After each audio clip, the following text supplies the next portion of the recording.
ni jàppoon ni justement am na benn dualité boo xam ne am na au sommet de l'État parce que Sonko bu toxee défier le président de la République ci kanam public bi yëpp wax ni Aïda Mbodj moo nekk seen coordinatrice dégg na beneen daam mu ci tudd waaye kooku di ko doon Aïda Mbodj moom moo ko doon tey ñu gis président Diomaye dëggal boppam ci li nga xamante ni si moo nekk ab communiqué est-ce que amul réeroo boo xam ne am na seen diggante mu nekk dualité bi nga xamante ça fait plus d'un mois nii ñu ngi koy wax tey moo nekk lu confirmé wu.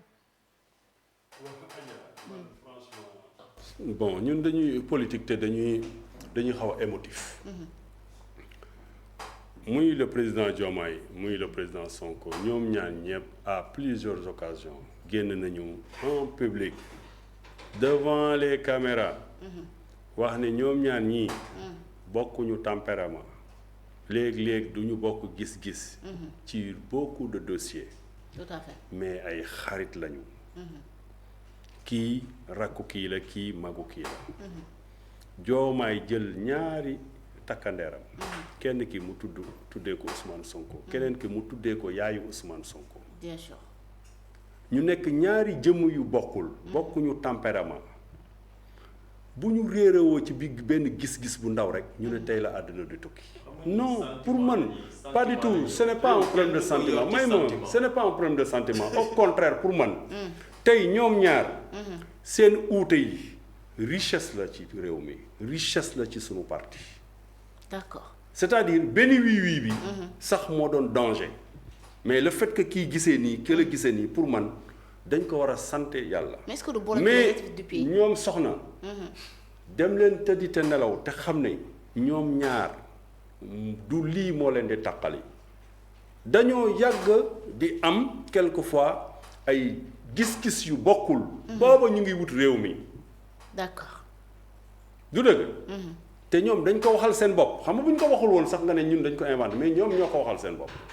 kon tey bu ñu demee ba yor réew mi di continuer di wuute ay gis-gis ci sur certaines questions. c'est parce que kenn ci ñoom ñaar wàccul àndam kenn ci ñoom ñaar abandonné wul ay conviction loolu pour man richesse la. loolu pour man lu am solo la ci ñaar ñi ŋànk réew mi. D'accord. Ça veut dire que kenn ci ñoom ñaar du bàyyi moroomam mukk mu nekk ci lu ko neex mu topp ko ca loola. D'accord. Ça veut dire que ku ne ci ñoom ñaar mun ngaa wàññi sa moroom ku ne ci ñoom ñaar mun nga tax sa moroom bu naroon juum mu wàññeeku man noonu laa ko gisee dama koy analyser d'une manière positive. Tout à fait. Maintenant soxna ci biir yi waxam dafay cabaxal yu bari yoo xam ne bu ci ne thématique la. bu ci ne mun nga ko indi def thème. may mu am leneen lu mu bàyyi wala boog volontairement mu am lu yu muy occulter. wax na fi ay milliards yu ñu di xawma fan nee na sax ci milliards yooyu loolu moom après bon peut-être dina ko justifier ci milliards yooyu tuuti wéef rek lañ ci wéef. li ci des ça veut dire que dañ ko randal soxna. dama bëgg mu leer. te dama lay invité waat une fois de plus. xaaral rek dama lay invité waat une fois de plus. tu es jeune tu es boo nee ay milliards. gars yi nee nañ milliards nee nañ sax tuuti ngeen ci wér. li nga wax dafa bari. di nga wax dafa bari c'est-à-dire dama bëgg vraiment ngeen xam ne Pastef mënul accepter ay détournement ñi ko jiite wax nañ ko d'une manière très ferme et très claire même terrain meeting bi passé. Tout à fait. Ousmane Sonko wax na ko waxaat ko. Ok. c'est-à-dire prévarication de nos deniers publics loolu daf fi jeex ku ko fi def tam c'est à tes risques et périls. mais terrain meeting bi Ousmane Sonko. terrain meeting bi nga wax naan xaw ma foo leen jëlee financement yi. wax surfacturation ministre bu def surfacturation ñu jëlee ko ci ministère bi changer ko ministère. non dafa li mu wax rapport épinglé na ko. du jiite sunu. waaw coalition tey mooy jiite coalition. Ousmane Sonko keroog. li mu wax il l'a dit en tant que chef de parti qui défend les intérêts de son parti. li mu def amul il y a rien de plus naturel que d'organiser un meeting gis naa sax ñi ciy jooy comme le to yow léegi naan pourquoi terrain meeting amuñu jo mais il y a rien de plus naturel meeting xam nga la meeting. c'est une rencontre.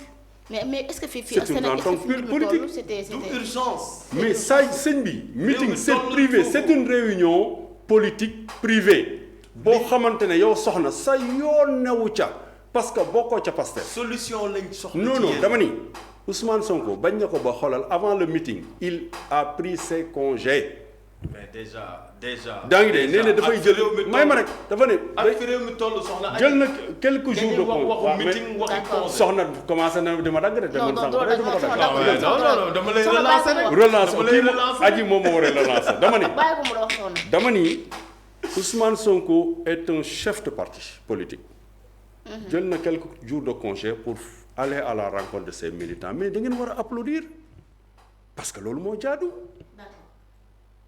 boo jiitee parti de temps en temps da ngay daje ak ñoom waxtaan ak ñoom échanger ak ñoom gis nga je peux te dire parce que nekkoo à l'intérieur de Pastef gis nga terrain meeting boobu defal na jaaxle googu nag yow xam nga lu ko li ko indi jaaxle bu population yi jaaxlee xam nga li tax ñu jaaxle mais bàyyi ma développé ñun si suñu terrain meeting ba pare dama ni réunion politique la woon même dañ koy tuddee meeting mais réunion politique la c'est aussi simple que ça c'est un leader qui va à la rencontre de ses militants échanger ak ñoom dalal seen xel sur beaucoup de questions leeral lënt yu bare yow peut-être yow mi nekk à l'extérieur du Pastef meeting ba sa yoon newu ca mun nga ne sax ay montage la bu la neex mais ñun ñu fa nekkoon des jours avant et le même jour ñun xam nañu meeting bi importance bi mu am ci sunu parti. alors Sène ci meeting boobu ci Ousmane Sonko waxee ni dafa am ministre boo xamante ni si rapport daf ko épinglé 2 milliards de francs CFA te ñun ñëpp xam nañ ni Mimi Touré lay waxal alors tey bu ñu gisee Diomaye réaffirmer li nga xam moo nekk confiance vis-à-vis de Mimi Touré là aussi day mel ni am na incohérence ci biir gouvernement bi. waa xam nga loolu yow yaa ko mën a tuddee incohérence. kon lan la. mais man jëleewuma ko comme incohérence benn ñaareel bi yow yaa tudd Mimi Touré. mais Ousmane Sonko tuddul Mimi Touré. du dëgg. d'accord Ousmane Sonko tuddagul Mimi Touré. du dëgg. donc moom dafa ni. am na koo xam ne cette personne là a été citée dans un rapport. pour une valeur de 2 milliards. automatiquement ñëpp commencé. jeex nit ñi commencé jeex. peut-être ba daanu ci loo xam ne dafa tudd Mimi Touré. je peux vous assurer. maa ngi la koy wax fii tey. nous sommes le 12 novembre. gis nga si Mimi Touré. fait est auteur. de prévarication de nos deniers publics. je peux t'assurer que dem làqatu ji ci Ousmane Sonko mooy gën a gaaw ci moom ko làqatu ci ginnaaw Bassirou Diomaye Faye parce que Bassirou Diomaye Faye du ko ci jàppale. ça je peux Sénégalais yi il faut quand même bu ñu fàtte kan mooy Bassirou Diomaye. voilà donc sincèrement sur cette question-là le jour où ce rapport-là fera l'objet d'une instruction ba ñu gis que ne effectivement cette personne-là bi nga tudd yow yaa tax sax ma tudd turam parce que vraiment tooñ la cette personne-là est bien évidemment l'auteur de prévarication sur nos deniers mais Bassirou keroog du fanaan ok l'autre personne bi mu cité aussi waxu ko dafa def surfacturation wax ko tuddul sam turam dafa ni am na aussi ab ministre boo xamante ne gis nañu muy def ay pression pour que ñu signer loo xam ne dafa tey xel bi mu ko yëgee il a demandé à ce qu'une enquête soit ouverte actuellement les vérifications sont en train d'être faites loolu tax pour le moment on a changé cette personne-là de ministère gis na ma leen bëgg a xamal benn affaire bu ndaw Bassirou Diomaye du jëndee yenn nit ñi Ousmane Sonko ñoom ñaar benn lañu du ñu ñaari nit te ñoom ni ñuy politiquer ak génération ñoom soxna ñi ak ñi jiitu waa soxna da dul benn gis nga ñoom nguur jàppewuñu ko pour am koom-koom ñoom servir leur pays moo leen intéressé par conséquent nekkuñu dans la politique politicienne aucun membre du gouvernement duñ dugg ci biir gouvernement bi te ñoom ñaar waxtaanuñu en toute intelligence et en toute fraternité très sincèrement nit ñi nga xamante ne peut-être ñoom ñaar ñu féewaloo ci la ñuy mën a gis seen bopp ñoom ñooy nekk di animer di j'ai l'habitude de dire au Sénégal. nit ñi dañu li ñuy seetaan ci film dafa bari. oui Sénégalais yi regardent trop de films moo tax lépp dañ koy jouer comme ay film. mais est-ce que tamit. or nekkuñu ci ay film nekkuñu ci ay film. est-ce que ñi ñu yor ci boppam ñoom ñoo joué film moo tax ñu toog di leen. non pas du tout très sincèrement xoolal soxna si très sincèrement jëkkër ak jabar sax. léeg-léeg dañuy waroo. tout à fait. waxatuma la ñaari nit ñoo xam ne c'est de fortes personnalités.